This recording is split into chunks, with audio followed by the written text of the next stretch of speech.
Assalamualaikum warahmatullahi wabarakatuh. Sahabat beriman, sebelum menjadi makhluk yang dilaknat, iblis adalah makhluk yang paling taat.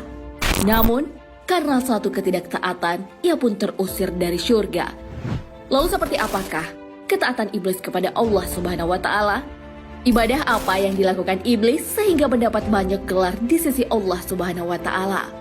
Apa penyebab iblis menjadi sombong? Ketaatan iblis. Iblis sebelumnya bernama Azazil. Azazil adalah ahli ibadah.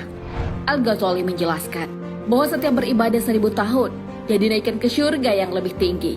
Di langit pertama, ia bergelar Al-Abid. Setelah 1000 tahun, ia dinaikkan ke langit kedua dan bergelar Az-Zahid. Setelah beribadah 1000 tahun, ia kembali dinaikkan ke langit ketiga dan bergelar Al-Arif. Di langit keempat, ia bergelar Al-Wali.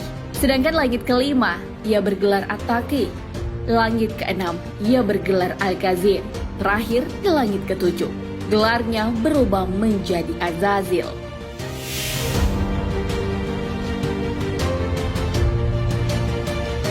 Syekh Tabtazani bin Bashuni dalam kitab Hadis Sholatul Kabul Akbar menjelaskan bahwa Allah Subhanahu wa Ta'ala memberikan mandat yang begitu mulia kepada Azazil.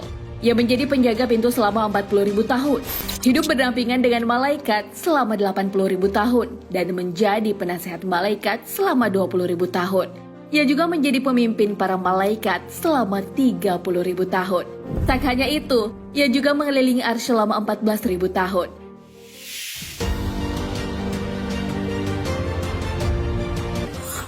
Iblis membangkang perintah Allah Subhanahu wa Ta'ala.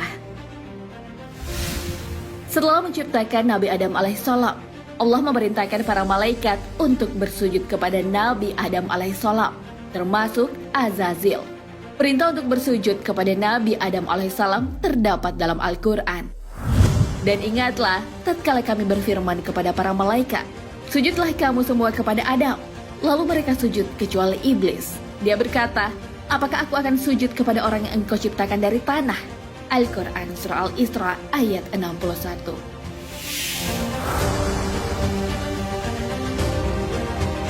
Walaupun hanya bermakna penghormatan, Azazil tetap tak rela untuk bersujud kepada Nabi Adam alaihissalam. Sejak itu, ia pun diusir dari langit dan bersumpah akan membuat anak cucu Adam menjadi penghuni neraka. Sifat sombong iblis. Iblis merasa lebih baik karena diciptakan dari api, sedangkan Nabi Adam alaihissalam dari tanah. Kesombongannya inilah yang menjadikan ia dilaknat oleh Allah Subhanahu wa Ta'ala. Karena terusir, ia pun akan masuk ke dalam neraka bersama manusia yang mengikutinya. Hal ini sesuai dengan firman-Nya. Tuhan berfirman, "Pergilah, barang siapa di antara mereka yang mengikuti kamu, maka sesungguhnya neraka jahanam adalah balasanmu semua, sebagai suatu pembalasan yang cukup." Al-Quran Surah Al-Isra ayat 63. Sumber kesombongan.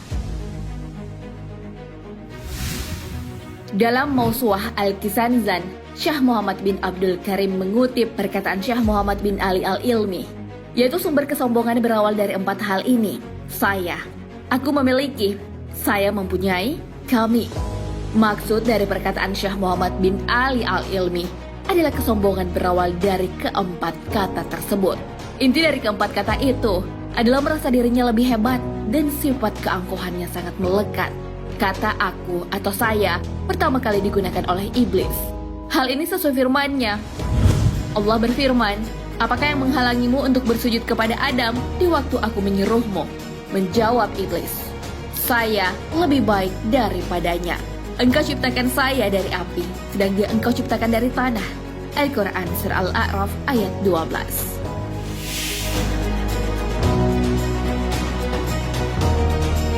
Orang kedua yang merasa sombong adalah Fir'aun.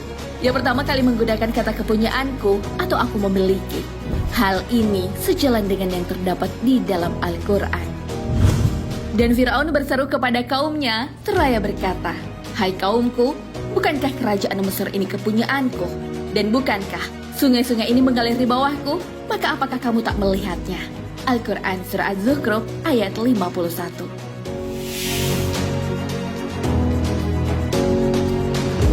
Orang ketiga yang sombong adalah Qarun, yang menggunakan kata ada padaku atau saya mempunyai. Hal ini jelas digambarkan dalam Al-Quran. Qarun berkata, sesungguhnya aku hanya diberi harta itu karena ilmu yang ada padaku. Dan apakah ia tak mengetahui bahwasanya Allah sungguh telah membinasakan umat-umat sebelumnya yang lebih kuat daripadanya dan lebih banyak mengumpulkan harta. Dan tidaklah perlu ditanya kepada orang-orang yang berdosa itu tentang dosa-dosa mereka. Al-Quran Surah Al-Qasas ayat 78.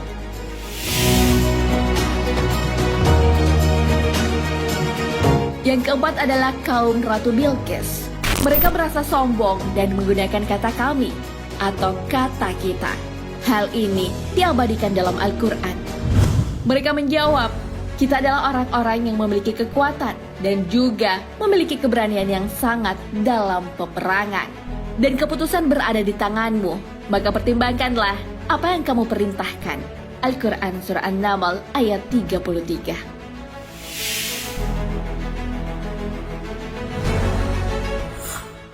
Sifat yang bisa ditiru dari iblis. Walaupun sombong, iblis memiliki hal yang bisa ditiru darinya, terutama perihal yang menyembah Allah Subhanahu wa Ta'ala. Iblis telah berjanji untuk menyesatkan manusia, salah satunya dengan jalan membuat manusia menyembah selain Allah Subhanahu wa Ta'ala. Namun dirinya sendiri tetap bertuhan kepada Allah Subhanahu wa Ta'ala. Hal ini karena ia tahu bahwa yang patut disembah tiada lain adalah Allah. Hal ini dapat dilihat pada salah satu ayat Al-Quran. Iblis menjawab, demi kekuasaanmu, aku akan menyesatkan mereka semuanya.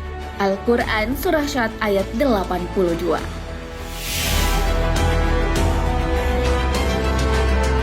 Melalui sumpahnya itu, iblis menggunakan kata kekuasaan yang menunjukkan kehambaan dan sekaligus sebagai pujian.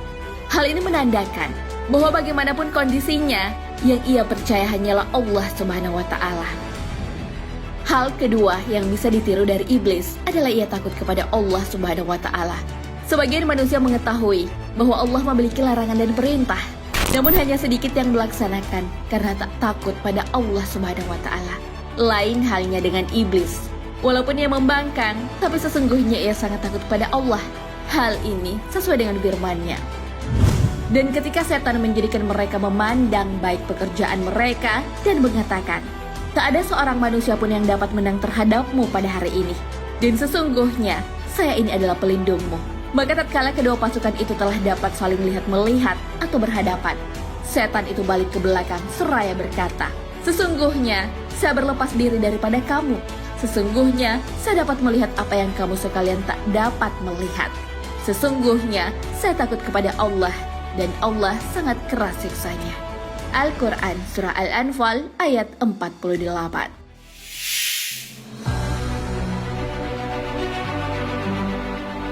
Nah, sahabat beriman, itulah gambaran ketaatan iblis sebelum membangkang atas perintah Allah Subhanahu wa Ta'ala. Iblis dahulunya adalah makhluk yang paling taat di sisi Allah Subhanahu wa Ta'ala.